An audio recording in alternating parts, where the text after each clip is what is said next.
নমস্কার বন্ধুরা, সুলতান হেসেলে আপনাদের সবাইকে স্বাগত। আজ আমি না বেগুনি না কুমড়ো, আমি একটি নতুন বড়ার রেসিপি নিয়ে এসেছি।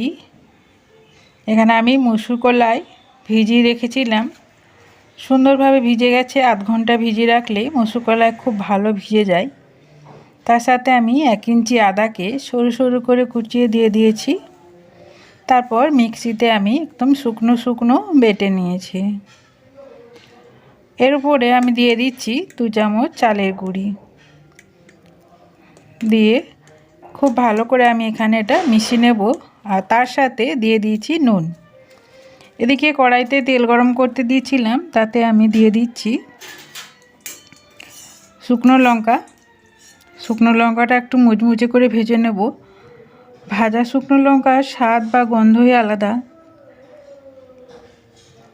এখানে আমি সাবু নিয়ে নিয়েছি 2 চামচ। এটা একদম শুকনো সাবু, না ভেজানো নয় বা ভাজাও নয়। শুকনো সাবু 2 চামচ নিয়েছি। আর ওই ভেজে রাখা শুকনো লঙ্কাটা আমি কেটে নিয়ে নিয়েছি। এরপর খুব ভালো করে মিশিয়ে নেব। আর তার সাথে সামান্য একটি চিনি আর স্বাদ মতো নুনটাও দিয়ে দেব। দিয়ে খুব ভালোভাবে ফেটিয়ে নিচ্ছি। আমার এই রেসিপিটি আপনাদের যদি ভালো লাগে তাহলে সাবস্ক্রাইব করতে ভুলবেন না যেন। ভালো লাগলে আমার সুলতান হেসেল চ্যানেলটিকে সাবস্ক্রাইব করে আমাকে এগিয়ে যেতে সাহায্য করবেন। আমি এরকম সুন্দর সুন্দর রেসিপি আপনাদের সঙ্গে শেয়ার করি। আর অবশ্যই একটা লাইক দিয়ে দেবেন। তেলটা আমি ভালো করে গরম করে নিয়েছি। আর এইদিকে দেখুন কুমড়ো ফুলগুলো কিন্তু আমি ডাঁটিগুলো কাটিনি, ডাঁটি সহ দিয়েছি। এই ডাঁটি সহ কুমড়ো ফুলের মুসুর কলাই বড়া দিয়ে ভেজে খেতে খুব সুন্দর লাগে। আর যেহেতু আমি একটু চালের গুঁড়ি দিলাম, এতে মুচমুচে ভাবও আসে। এত সুন্দর খেতে হয়। এটা ভাত দিয়ে বা মুড়ি দিয়ে খেতে অসাধারণ লাগে। আমি খুব ভালো করে এটা মাখিয়ে নিচ্ছি, তারপর এটাকে ভেজে নেব।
একে একে বড়াগুলো আমি সব ছেঁকে নিয়েছি। দেখুন কত সুন্দর হয়েছে।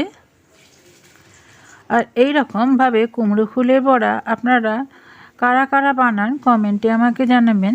আর এখানে আমার মুসুর কলাইটা শেষ হয়ে গেছিলো, তাই আমি একটা কুমড়ো ফুলকে আস্ত চটকে নিয়েছি আর তার সাথে একটু চালের গুঁড়ি দিয়ে দিয়েছি, দিয়ে একটাকে এইভাবে বানিয়ে নিচ্ছি। এটাও কিন্তু খুব সুন্দর খেতে হয়। আর যারা যারা আমার এই রেসিপিটি শেষ পর্যন্ত দেখছেন তাদেরকে জানাই অসংখ্য ধন্যবাদ। আজ তাহলে এই পর্যন্তই, আবারও হাজির হয়ে যাব অন্য কোনো রেসিপি নিয়ে। আর যেতে যেতে বলে যায় আমার চ্যানেলটিকে সাবস্ক্রাইব করে আমাকে এগিয়ে যেতে সাহায্য করবেন। Thank you.